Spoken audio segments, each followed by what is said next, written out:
Pada kesempatan kali ini kita akan mengulas sebuah buku ajar berjudul Literasi Keuangan karya Purwanto, S.E. MSiasis. Buku ini disusun sebagai panduan yang mudah dipahami untuk meningkatkan pengetahuan dan keterampilan dalam mengelola keuangan secara bijak.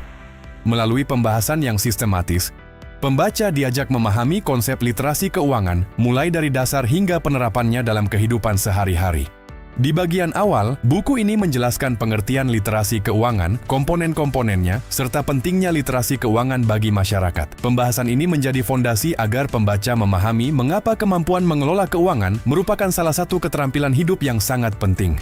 Selanjutnya, penulis mengajak pembaca mengenal perkembangan literasi keuangan di Indonesia. Tidak hanya membahas sejarahnya, buku ini juga menjelaskan berbagai kebijakan, lembaga yang berperan, serta upaya meningkatkan kesadaran masyarakat terhadap pentingnya pengelolaan keuangan. Materi berikutnya membahas cara mengelola anggaran dan pengeluaran bulanan.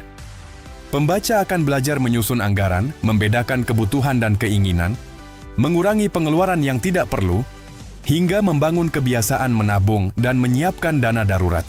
Buku ini juga memberikan pemahaman mengenai utang dan piutang. Penulis menjelaskan cara mengelola utang secara sehat, membuat perencanaan pembayaran, serta menghindari risiko utang yang berlebihan agar kondisi keuangan tetap stabil. Selain itu, pembaca diperkenalkan dengan berbagai produk keuangan seperti tabungan, pinjaman, dan investasi. Buku ini membantu pembaca memahami manfaat, risiko, serta cara memilih produk keuangan yang sesuai dengan kebutuhan.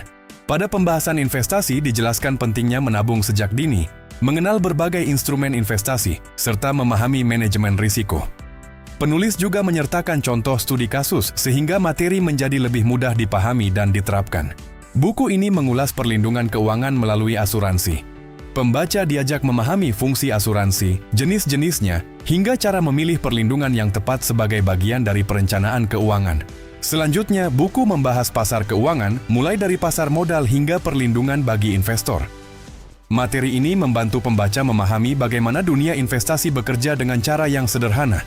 Di era digital saat ini, buku ini juga membahas berbagai bentuk penipuan keuangan serta langkah-langkah untuk mengenali, mencegah, dan melaporkannya.